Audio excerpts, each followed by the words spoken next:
১. গীবতের ভয়াবহতা মনে রাখা। কুরআনে গীবতকে মৃত ভাইয়ের গোশত খাওয়ার সাথে তুলনা করা হয়েছে। সূরা হুজুরাত ১২। ২. কথা বলার আগে ভাবা, যা বলছি এটা কি সত্য, প্রয়োজনীয়, এতে কি কাউকে কষ্ট হবে? ৩.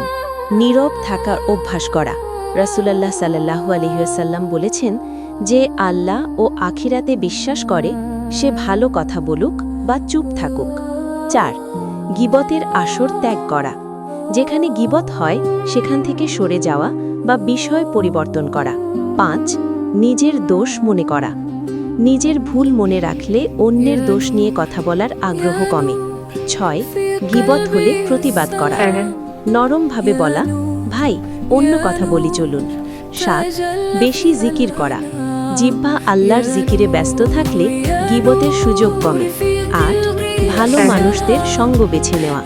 যাদের মুখে গীবত নেই তাদের সাথে থাকলে আমরাও নিরাপদ থাকি। ৯. সময়ের হিসাব মনে রাখা। এই সময়টা কি আখিরাতের জন্য কাজে লাগানো যেত না? ১০. গীবতের কাফফারা করা। যদি ভুলে গীবত হয়ে যায় আল্লাহর কাছে ক্ষমা চাওয়া ও সেই ব্যক্তির জন্য দোয়া করা। ১১. মৃত্যুর কথা স্মরণ করা। কবর ও হাসরের কথা মনে রাখলে জিহ্বা নিয়ন্ত্রণে থাকে।